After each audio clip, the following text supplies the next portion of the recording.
the investors. So let me just say, first of all, that Pakistan had stabilized its economy and was heading in the right direction when COVID hit us. And just like every country got badly hit by COVID because this was something unprecedented. And it was unprecedented because of the lockdown. There's no precedence of an economy being locked down, completely shut, and the consequences of that shutdown. That's really what the world is coping with. So for us, it was not just a question of curtailing the virus, but it was also stopping our people dying from hunger. And we very quickly realized that when you lock down an economy, you have to take care of those people who are daily wagers, whose family depend on their earnings on a daily basis or a weekly basis. And if you lock the economy down, not only these people get affected, but secondly, those people, who are in the informal sector, like the labor in Pakistan's labor, 80% is in the informal sector, so we have no record of them. So unlike the US, where you could send money to their bank accounts, we couldn't do that. So we quickly realized that we could not impose a lockdown like the one imposed in Europe or in China. We realized that we had to go for a smart lockdown. In other words, have spot the hotspots and lock them down, but do not really have a strict lockdown, because you can't lock down hungry people. So that worked. We opened up our economy quicker than others. We never locked down the agriculture sector, which was basically rural. We opened up the construction sector, which was in the cities. And because it was mainly outdoor, there was no spread because opening up the construction sector. And then we had a cash program where we gave about 15 million families were given cash handouts. And it was one of the best programs. And that really saved us from the worst effects of the lockdown. And actually, because the people were with us, the public complied with our measures, we came out of it better than any other country. So we saved our economy from its worst effects. Also, we saved people dying from the virus. Now, of course, we are hitting a second peak. And my worry right now is that, number one, because we succeeded so well, people are no longer that worried about the virus anymore. And so we do not find that sort of level of compliance. And secondly, we do not know how long this second wave, because it's in the winter, we don't know what this winter wave is going to be like. So, there's a bit of worry right now, because our cases are climbing up quite rapidly these days. The lessons we learned from the first wave of COVID was that we, in our country, with our high levels of poverty and with a young population, high levels of unemployment, we cannot afford a lockdown where we lock down our businesses, where we lock down the factories. So we have taken a policy decision that we are going to keep the businesses and the factories which employ people. We are not going to lock them down.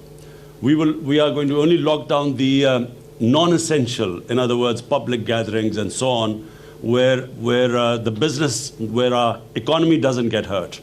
Because we feel that the consequences of hurting our economy on the people is going to be far greater than the effects of the virus. Now, the two challenges we faced, the two biggest challenges, one was the fiscal deficit. When we came to power, it was the biggest ever fiscal deficit in our history. And second was the current account deficit, the external deficit. And that also was a record deficit. So the first year and a half really was stabilizing the economy to bring these deficits down. So cutting our expenditure, improving governance, and then improving the tax collection to remedy the fiscal imbalancing. And secondly was cutting down on our imports and trying to stimulate our exports stimulate remittances into Pakistan, because that forms a considerable part of our foreign exchange earning. Foreign direct investment, which was improving and fortunately is improving again. And then also clamp down on money laundering. Now, this is a big problem in the developing world, where illegal, illicit flows of money leave our country to offshore accounts and so on. This illegal money. So we clamp down on that too. As a result, after 17 years, the last quarter, we had a current account surplus. This is after 17 years, so this was a big achievement, and which reflected on the stability of our currency, because we have, our currency is now floated and it's on a market-based exchange rate. So our current currency stabilized, in fact, gained in the last few months. And our exports started increasing, because previously our exchange rate was artificially kept high. As a result, the exports went down, and we had the biggest trade gap of $40 billion between import and exports. So our exports started improving. We also gave incentives to the export industry, to the industry in general. And so we are seeing, compared to all the other countries who've been hit by COVID, Pakistan is that fortunate country where our stock exchange shows that people the business community has confidence in us. Our exchange rate reflects that. We have now cement sales are highest in our history, which means that the construction, the incentives given to the construction sector have worked. So the construction sector is on the move, which means more employment. Our textile industry at the moment is running full. The hub of our the city, which is the hub of the textile industry, Faisalabad, they're short of labor right now. So the measures we took first stabilized and now are heading in the right direction. Of course, I say this because we do not now know, and we are praying that the second wave of COVID does not really make us take those measures which affect this, right trend, the country which is heading in the right direction. That CPEC is not exclusive to just China. CPEC is, first of all, it started with connectivity. It was a transport, a road network which connected various areas in Pakistan. Secondly, it was about power generation. We were short of power, so we needed power generation, you know, to fuel the growing population and the growth rate. So now the second phase of CPEC is more than connectivity. It is special economic zones which we are opening up, and with special incentives there. It is about agriculture, where we really need help from China, because their productivity in agriculture is much higher than in Pakistan. And it's about also these technology institutes which we want help from China because of digitalization of Pakistan, improving our e-commerce. So we need skilled labor for that. So that's also part of CPEC. But mainly it is about connectivity. It connects Pakistan to China, which is one of the biggest markets. It is also, you talked about the railway. First time in Pakistan's history, we are modernizing our railway. And it will completely revolutionize railway travel in Pakistan, which is called the ML1. And it connects Karachi right up to Peshawar. And the next phase, we want to connect it right through Afghanistan to Uzbekistan. So it will connect us to China. And also, we hope that there will be an east-west. Unfortunately, with India right now, we have a problem. And we hope that this will change with a new government, which is a moderate government. We have where we can resume normal relationship with India. But with Iran, if sanctions are lifted there, we then have a north to south, east to west connectivity, and Pakistan's special strategic location connects it to the biggest biggest markets, as well as the energy corridor. So we are really very well placed, and CPEC is a great opportunity to now move forward from here. And as I said, it's not exclusive to China. Anyone can become part of the CPEC. The key for us right now is Afghanistan. it's after a long time that there is a prospect of peace. For some reason, there were attempts for a military solution, and here's someone who kept saying that there was never going to be a military solution. Finally, the peace talks started, and Pakistan played a huge part in getting the Americans and the Taliban to sit on a table. And then it played another very difficult to get an intra-Afghan dialogue going. Now, unfortunately, the level of violence is growing in Afghanistan, and this is of concern to us because we believe that peace in Afghanistan has huge dividends, first of all to the people of Afghanistan, but then to people of Pakistan. It connects us right up to Central Asia, and as you quite rightly said, Central Asia has this huge untapped potential, which will be of great benefit to us and to Central Asia if they can connect right down. They're landlocked, and they can, through Gwadar, they can be connected to the world. So the great hope here is that these talks succeed and there is peace in Afghanistan. And apart from anything else, the tribal belt of Pakistan, the strip of land adjoining Pakistan and Afghanistan, they were devastated by the war on terror. And the best way to rehabilitate and to give employment to the people there is if there is peace in Afghanistan, and the adjoining areas will benefit the most from trading and connectivity. If someone asked me what was President Trump's greatest achievement, for me it is this resumption of the Afghan peace process. I feel that it was a great achievement of his because he literally forced this peace process to take place. And the fact that after so many years there's a dialogue going on, no matter how difficult, and it was always going to be difficult. The longer the conflict, the harder it is to bridge that divide which that conflict creates. So I feel that President Trump did a great job here, and I'm convinced that President-elect Biden is not going to reverse this because there is no other solution. I mean, there is only one way forward. You can't have a conflict going on for 19 years and no result and expect that you keep doing the same thing over and over again and you expect a result in the next 19 years. So therefore, I think everyone will be trying to push this peace process. Let me just say one thing, that, we see our government as a facilitator, to facilitate the private sector. We believe that, the government's job is not to actually come into business, except in certain crucial areas. But in this field, we really believe that it's the private sector that needs to be encouraged and facilitated. So the answer is yes, this is the future, public-private partnership.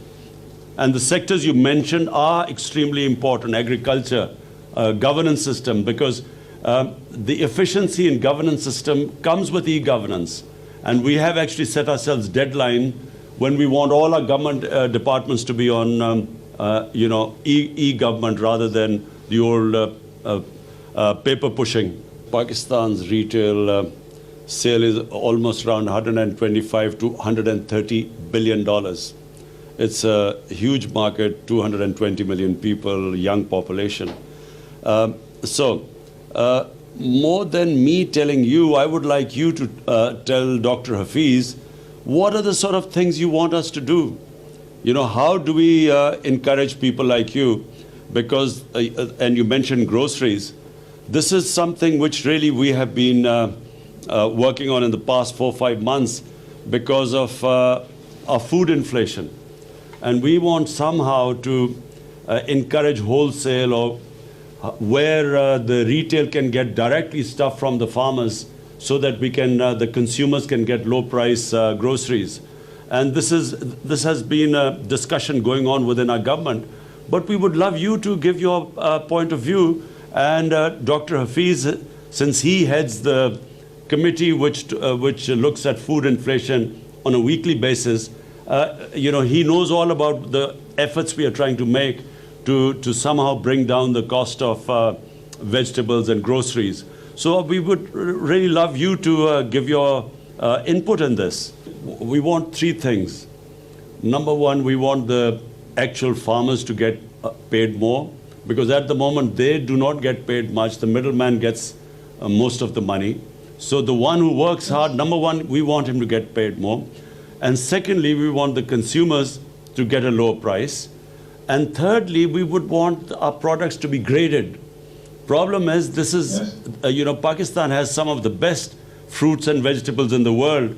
Problem is, because we don't grade them, we cannot market them, we can't export them as well. So, you have that expertise, so we would love to have that knowledge from you.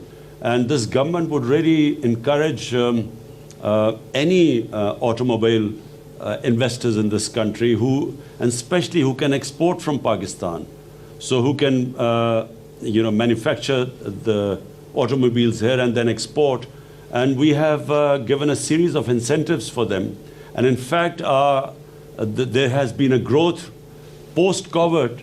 There has been a growth in the sales of motor cars in Pakistan. And secondly, we have also just come up with an electric vehicle policy. So that also we are encouraging right now, bearing in mind this government is very conscious of the environment and the global warming and climate change. We have taken various steps. And one of them is that we are now encouraging electric vehicles to be made in Pakistan. What 28 paces in the ease of doing business we've improved in 1 year. I can just say one thing, that in Pakistan, in 60s, we were a model for the developing world. Pakistan was industrializing quicker than any other country in Asia. And Pakistan was given example of success. Unfortunately, 70s, we went the other way. We became more a socialist country. And so profit making almost became a crime at one point, which is sadly what happened in those days of, where there were two camps, capitalism and communism. So we went that way in 70s, and that choked our industrial development. This is the first government in Pakistan since 60s which has made it a point that we want to make profit making easy for people. So we want to do everything to make it easy for investors to make profit in Pakistan. And so as a result, we are trying to remove all the impediments that were in the way of profit making. So that means dealing with regulations, with red tape, all the problems we were stuck with. And so we are moving in that direction, and it is reflected now, and especially in our construction sector, because that's one sector where 30 industries are attached to it. So once that gets going, the other 30 industries all start moving up. And that is where it has taken us almost a year to remove all the impediments that were in the way of the construction sector. And that's what we are trying to do in the small and medium industry. And Dr. Hafiz will tell you in the capital markets all the reforms that they're trying to make. So this Pakistan, the current Pakistan of the 220s, is all about creating wealth by industrializing, by making it easy for industrialists, and then using that wealth to lift up people out of poverty. And it's actually a model which China followed. Our biggest problem right now in Pakistan has been very expensive energy. We unfortunately, the sort of power generation contracts we signed in the past, the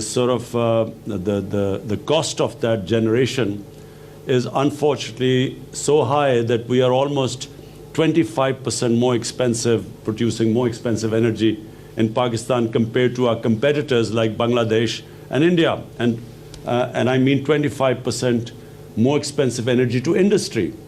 And therefore, it has actually impeded our industrialization, which means wealth creation, and which means our inability to sort of raise people out of poverty or even to pay our debts. So therefore, our biggest challenge has been now to provide affordable energy to our industry. जैसे वज़ीर-ए-आज़म Imran Khan world economic forum से खिताब कर रहे थे। उनका ये कहना था कि ज़राई तरक्की और गवर्नेंस के निज़ाम को बेहतर बनाने पर भरपूर तवज्जो दे रहे हैं। सस्ते दामों अशिया की फराहमी के लिए किसानों को मंडियों तक आसान रसाई दे रहे हैं। 60 की दिहाई के बाद ये पहली गवर्नमेंट है जिसने इंडस्ट्रियलिज्म को मज़ीद परवान चढ़ाने में किरदार अदा किया है। हमने कोरोना वायरस के दिनों में 50 लाख से ज़ायद घरों को कैश फराहम किया था, जिससे उसके बुरे असरात से निमटने में हमें मदद मिली। अफगान अमन अमल के लिए पाकिस्तान कलीदी किरदार अदा कर रहा है। रवाबित के फ़रोग से वस्त एशियाई ममालिक गवादर से फ़ायदा उठा सकेंगे। आज का दिन पाकिस्तान स्ट्रेटजिक डे के तौर पर मनाया जा रहा है।